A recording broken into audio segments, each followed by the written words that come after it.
Well, welcome back to He Said. She Said. And again, I'm Michael. And I'm Amanda. Amanda, thank you for coming back and talking with me. Thanks for having me back again. All right. If we say something during a podcast that refers to something we said in the last podcast, they're numbered. So just listen to this one and then listen to the one before it. Or don't listen to this one, listen to the one before it first, and then listen to this one. All right. One of the things that we said we would talk about is relationship issues and the component of sharing responsibilities, making things even, resentment, and things like that. Now, I want to take the pressure off of you because I know that most people who come on the show don't want to sound like they're shaming or bad-mouthing their partner or just a bitch session. They're not just coming here to bitch about their partner by any means, because that makes it so that the two people don't communicate. I don't want to come on a show where somebody's just going to bitch at me. So that's not what we're doing. So let me take a little bit of pressure off of you and discuss the exact same subject from my perspective and offer some solutions for you on how to address the issue in your relationship. In my relationship, we have a joint account. A couple of years ago, I had a full-time job and everything was fine. Money was flowing in. I can contribute my fair share, equal share into that account. And then I lost that full-time job. It was the job that I had to contribute to the development of the projects that I work on, including He Said, She Said. My ability to put in an equal amount of money into that account diminished tremendously. But my partner picked up the slack and was able to, fortunately, without much discomfort or pain, except for the fact that she believes that a couple should put in equal amounts of money into a joint account. That's pretty much it, 50-50. She believes in the 50-50 ratio in a relationship. I give you 50%, you give 50%. And I believe in the 100% concept, in that I give you all of what I can give, you give all what you can give, and hopefully it's fair. It ends up being fair. So that brings up the issue that you were discussing in the previous podcast about doing a lot of the chores, if not all the chores. Now, you're not saying that because I'm not bitching that I'm doing all the chores. But the fact is, I'd have no problem doing all the chores if I didn't have to pay as much rent. Yes, okay. So there's the rub, that you're putting in your fair share. And so in a 50-50 relationship, once it becomes off-sided, then you feel resentful because you put in 50% of your financial resources, he puts in 50% of his financial resources. That's one subject. But then there are tasks and chores and responsibilities that are in addition to that, like cleaning up the house, cooking the food, doing the laundry. Or you have a partner that just pays for his share and he just gets to enjoy the house. Exactly. And he thinks that since I don't have to work because I get some money from the VA, that I should have to do all of the housework. Okay. And I get that. By the way, I don't want to forget that point because that's an issue that affects me personally. And I am reluctant to share my personal experiences because they can be embarrassing to myself or to my partner. Yeah. So we're not trying to hurt anybody here. No, not at all. Not at all. And I'm not trying to shame anybody. I'm trying to encourage conversation that we probably should have with our partners, but we're having them with each other. Before we go and fight with our partners about it, because maybe we can take something from this. And yes, we've thought it through and we've got a game plan. We understand it. Now we've taken the emotion out of it. You said that you get a check from the VA. In his mind, it's free money to you, so what are you bitching about? Yeah. All right. And I get that because in my relationship, my partner gets a pension. She's retired.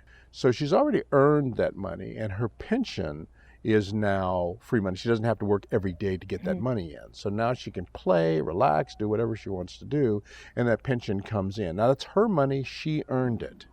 She thinks, hey, I worked for that money. I earned that money. I had no intentions of bringing that money into our relationship and having you spend it on the things that you spend it on, or me supporting you. So I think that I can relate to sort of what he's thinking, in that he thinks that because he has to get up and go to work every day. He has a job and he has to go and earn his money. You earned your money a different way. You served in the service, you get money from injury in the service. So he sees it as free money and thinks that, I'm not equal. right, that money you're putting in there doesn't have the same value as his money that he works hard for every day. So doing the laundry, doing the washing. But the thing is he would still go to work if we weren't together. So he's doing that job for himself. That's correct. That's correct. And that's what people need to understand. We need to everybody needs to step back and realize the facts are you do get your money from a settlement. That's none of his concern how you get your money. If I'm contributing, I'm contributing. You're contributing. He gets his money from daily labor. He still has a job. He works, goes to work every day, and he puts his money in there. You do the same. You still work. And the thing is that you work and you don't get paid for your work because you are developing a new career for yourself. And so you're not getting paid for that career yet. Yes. But you are working at it. In my situation, very similar situation, I work every day redeveloping as an older adult. And if you lose your job as an older adult, I'm almost 70 years old. And if you lose your job at almost 70 years old, it is very, very difficult for you to go out and get another job, especially at that same level. Very difficult because you're already beyond retirement age. You invest so much money, time, and energy bringing a manager into a business. Who wants to spend that kind of resource and have that person say, I decided I just want to go home. I want to not work anymore. And they're gone. So I get that. So I have to reintroduce my previous career and re-ramp up. My income dropped off tremendously, and now I'm building it back up. So I'm not able to contribute financially anywhere near half of what we put into the account. However, she has a resentment toward me because she puts in all of the money that goes into our joint account that we need to live in our joint account. She puts in right now until I get back up to speed. I think that stems from an insecurity. That she might feel like you're not going to be around in the long run, or she's not going to get her money back. That's how I kind of feel when I see my money being spent by him. Like, I'm kind of afraid. Like, I love him, but I don't know where my life's headed. So is this just going to be, I can't. No, and I get it. And that is, thank you for driving us back in that circle. That's where I'm trying to circle back to. You had said originally in the previous podcast that there is a sense of insecurity or unsureness about where you are, where you're going, when you don't have a plan. There's no plan. There's no discussion of anything. So that same unsureness. I mean, maybe someday can only, I don't have very many maybe some days. Well, you have less and less. You have plenty. I have plenty, but I mean... You have plenty because you're less than half my age, and I had plenty up until recently, but I have less and less. You do have less and less available to you as time goes on. I mean, I'm 31. If I do want to have another child, I'm not going to have one after I'm 35. Mm-hmm.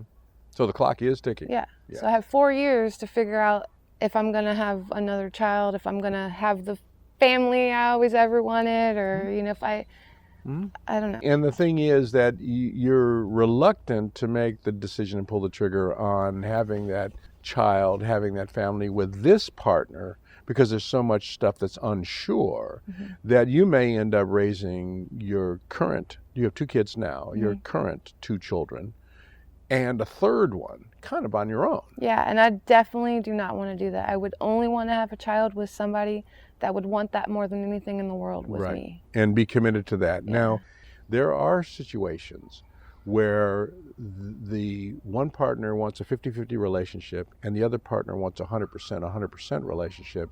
And unless they agree, and they have to talk it, we're in this together. We're in this together, yeah. And unless they agree on whether it's 50-50 or 100-100, and then just accept that, it's always going to be problematic, especially when it comes to finances. Because when you're in a relationship 100%, that's when you feel secure in your finances. You're 100%. Nothing matters. We know it's all good. We'll have money. Yeah, we'll and even if it doesn't work, we'll have what we need. We're in it together. We're gonna fight our way through it, but we have a plan for what happens if. What happens if something goes wrong? What happens if the car breaks down? Do we buy another car? Can we afford to do that? Do we need a repair? Do we get a new used car? Do we get a new car? What happens if? Mm-hmm. I just want the listeners to take away from the conversation we had about this, that your feeling of insecurity, my partner's feeling of insecurity, not being settled or sure what's going on, affects the relationship negatively. Your boyfriend and I have the exact same issues that we have to address. We have to solve these problems and make you feel assured and comfortable. And maybe the only way to do that is for him to do more of the chores and accept the fact that those are unpleasant tasks. Or just to maybe give me an allowance. Mm-hmm. Or to not make me pay as much rent. Not make you pay as much rent because you're doing a lot of the work, a lot of the housework. And you still bring in the resources. You had mentioned you do all the chores. In my house, I do all the chores. Because in my belief is I give 100% of whatever I have to give. Mm-hmm. At this moment, because I lost my previous job and the company that I'm building is costing me more money than I'm earning, I'm not able to put finances into the family joint account. So I give everything else that I have to give. Mm-hmm. I do all of the work, I do all the chores, I do all the running around, I do all the shopping, I do all the cooking, I do all the... That sounds amazing. No, well, it does to you because you do all that. Yeah. But I would hope that my partner would say, thank you for contributing what you can contribute. I hope that, because we're in it together, mm-hmm. we're in it for the long run, we're in it 100%. Hopefully your circumstance will change financially because finances are important to her. And she wants me to step up to that, to satisfy that important thing, which is making sure that the finances are in balance. That's important to her. If my partner needed something, I'm the kind of person where I would just get it for them. She might say, I'll loan you the money to get that, but you need to pay me back. Yeah. And I'm not putting her down for that. I'm kind of like that too. I feel like that's because I'm insecure. And my partner, if I need anything, doesn't matter. He just gets it, or he'll spend it, all of his money on us, no problem. Mm-hmm. And me, I'm like counting it. Exactly. That is exactly the way it is in my situation, because you're like her and I'm like him in a sense. But I compromise. I'm the 100% person, and she's the 50-50 person. And he's the 50-50 person, and you're the 100% person. So that brings up the third issue. Now, this is something you said that you weren't particularly all that interested in talking about, so we won't talk about it in any depth, but it's the intimacy part, not sex, just the intimacy part. So let's not talk about sex, let's talk about intimacy. When you resent him, or when he resents you, does it affect your intimacy? I don't think it does. I get over things really fast. Yeah, so do I. I get that. It was with the 100% people. Not intimacy. I don't trust him as much as But when you don't trust a person, doesn't that affect your intimacy with that person? You can't be as intimate with them if you don't trust them. I'll feel resentment and I'll feel upset, but I just fall back into the same pattern. He puts his arms around me, he hugs me, it feels good. Mm-hmm. And it's just, I don't hold on to the grudge. Mm-hmm. And maybe after, I'm still maybe mad about something that happened earlier, but I'm consciously trying to not be like that, I guess. Right. So deeper inside, you still have that just unsureness. Mm-hmm. I just need to know something more than I love you. Intimacy can be completely cut off, shut down.